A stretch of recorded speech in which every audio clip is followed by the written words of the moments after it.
열왕기상 12장은 르호보암과 여로보암의 이야기입니다. 오늘 본문 앞부분은 르호보암이 세겜으로 올라가 이스라엘 사람들과 한 대화 내용을 다룹니다. 1절은 온 이스라엘이 르호보암을 왕으로 삼고자 했다고 알려줍니다. 이스라엘의 온 회중이 르호보암에게 솔로몬이 자신들에게 시킨 고역과 매운 무거운 멍에를 가볍게 해달라고 요구합니다. 그렇게만 해준다면 왕을 섬기겠다고 전합니다. 르호보암은 3일 후 보자고 한 후 솔로몬 때의 신하들, 지금은 노인이 된 사람들과 의논했습니다.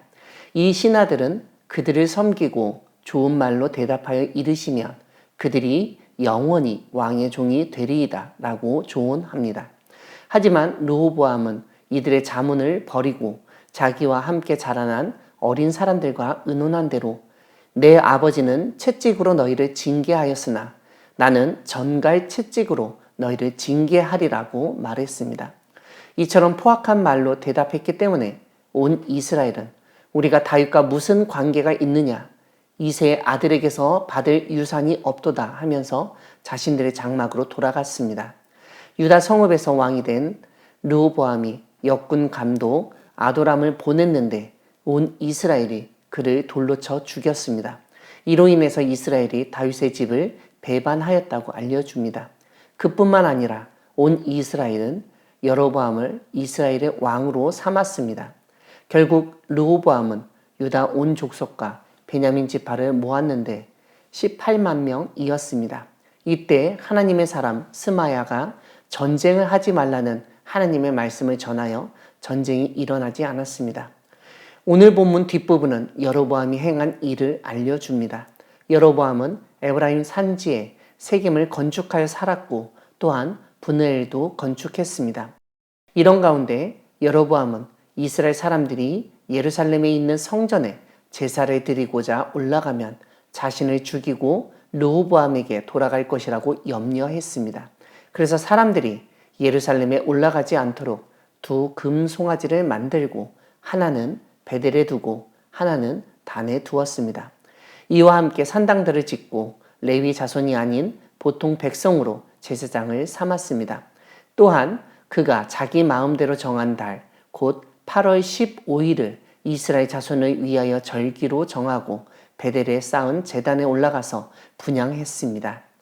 사랑하는 광야교회 성도 여러분, 하나님은 나라를 분열시키시기도 하시며 그 분열된 나라의 지도자가 우상 숭배를 하는 것을 지켜만 보시기도 하시는 분이십니다.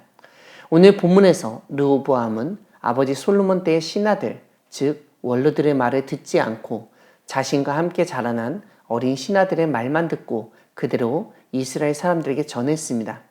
어린 신하들의 조언과 르호보암의 행동으로 인해서 하나였던 이스라엘은 남유다와 북이스라엘로 분열되었습니다. 이런 가운데 우리는 르호보암의 행동에서 주목할 점이 있습니다. 그는 지혜가 있고 경험이 풍부하며 진심 어린 조언을 하는 나이 많은 사람들의 말을 듣지 않고 오히려 자신의 마음에 있는 것을 부추기고 자신의 감정을 드러내는 말을 전하는 자신의 친구들의 말을 들었습니다. 지도자가 한쪽으로 치우칠 때 나라가 분열되고 위태해질 수 있다는 사실을 보여줍니다. 물론 젊은 사람들의 의견이 중요합니다.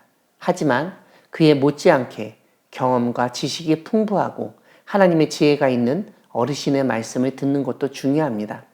르호보암은 아버지 솔로몬과 함께했던 신하들의 조언이 자신이 볼 때 고리타분하고 별로 실효성이 없는 것처럼 여겨졌습니다.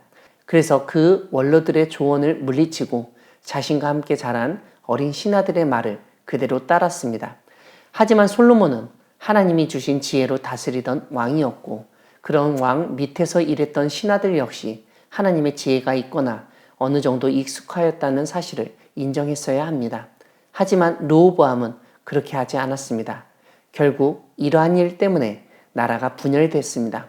이러한 나라 분열의 책임은 1차적으로는 지도자인 르호보암에게 있지만 그에게 그렇게 조언한 젊은 신하들에게도 있습니다. 하나님은 때로는 이러한 사람들을 통해서 하나님이 선포하신 나라 분열을 성취하시는 분이심을 깨닫게 됩니다. 이와 함께 오늘 본문에서 이렇게 분열된 나라의 새로운 왕으로 등극한 여로보암이 백성들이 예루살렘으로 갈 것을 두려워하여 금송아지를 만들고 우상숭배를 하게 하였다는 점에 우리는 당황하게 되고 놀랄 수밖에 없습니다. 근데 사실 이것이 이 세상의 지도자가 쉽게 빠지는 일인 것을 알 수 있습니다. 백성만 빼앗기지 않는다면, 내 통치만 따르게 할 수 있다면 우상 숭배도 할 수 있고 사람들에게 우상 숭배를 강요할 수도 있는 것입니다. 이런 여로보암의 행동에 대해서 오늘 본문에는 하나님의 반응이나 말씀이 나타나지 않습니다. 하나님이 침묵하고 계시다는 것을 깨닫게 됩니다. 이처럼 하나님은 우리의 인간적인 생각과 행동에도 불구하고 아무 반응이 없이 그냥 지켜만 보실 때가 있습니다. 근데 이것이 하나님이 용인하시고 묵인하신 것이라고 생각해서는 안 됩니다. 하나님은 그 잘못과 죄를 심판하려 지켜보시는 것이기 때문입니다.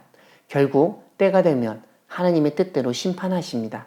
나중에 나오는 여로보암의 끝과 평가를 보면 하나님의 가혹한 심판이 있음을 깨닫게 됩니다.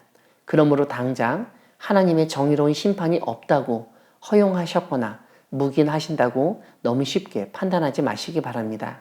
인간적인 생각과 감정을 내려놓고 하나님이 원하시는 말과 행동을 하는 우리 모두가 되기를 소망합니다. 아멘.